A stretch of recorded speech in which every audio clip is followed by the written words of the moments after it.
Oke, bahasa Inggrisnya rukun. Rukun itu damai, peace, peaceful. Tetangga, neighbor. Rukun tetangga, peaceful neighbor. Tadat, no. Jadi rukun tetangga atau RW atau RT atau rukun warga RW itu bahasa Inggrisnya neighborhood unit.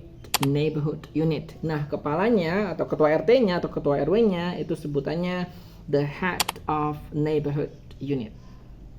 Nah, fakta menariknya guys, kalau di luar negeri itu mereka nggak pakai RT RW. Ya, di Indonesia yang pakai RT RW ya. Jadi mereka kalau mengurus dokumen dan segala macamnya itu langsung ke kantor pemerintahan terkait. Kalau kita nggak ya masih banyak prosesnya.